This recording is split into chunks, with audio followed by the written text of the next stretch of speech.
10e journée de l'Institut psychanalytique de l'enfant du champ freudien.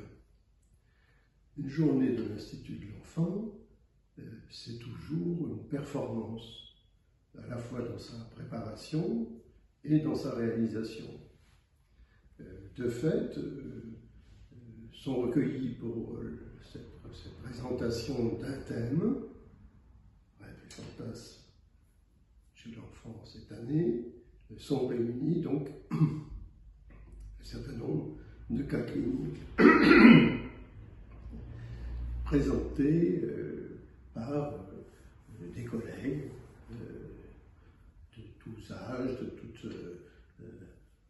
formations, qui participent pour la plupart au groupe du CEREDA, au laboratoire du CIEN, ou qui s'intéressent depuis longtemps à ce qui se travaille pour la psychanalyse de l'enfant.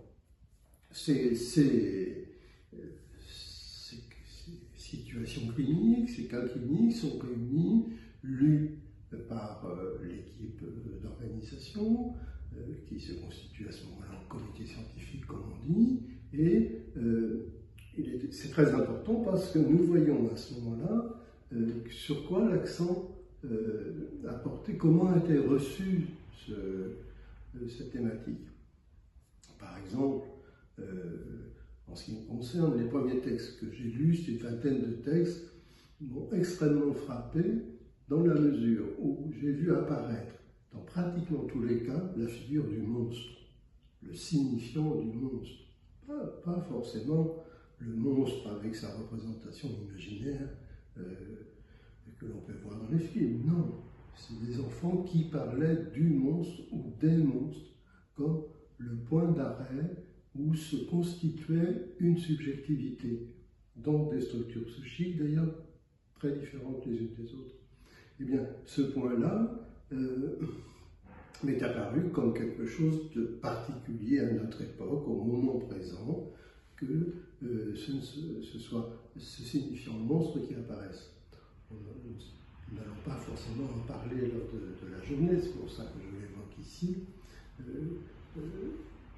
Il me semble que ça évoque également de façon très claire un constat que nous pouvons faire, c'est que souvent l'enfant apparaît pour ses parents comme un petit monstre. Et que s'il est possible de prendre ça avec humour, comme je le fais aujourd'hui, souvent les réactions de l'enfant, ses émotions, comme on dit aujourd'hui, ses réactions, son comportement sont vus comme quelque chose d'étrange, d'étranger au sein du plus familier, de ce qui est attendu le plus familier dans la famille. Alors,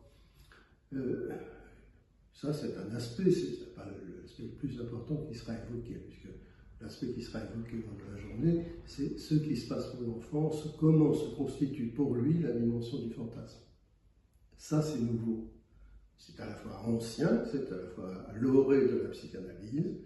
Freud en parle très précisément. Lacan le reprend à partir du cas de Petit-Hans de Freud. Mélanie Klein accentue particulièrement la question du fantasme chez l'enfant.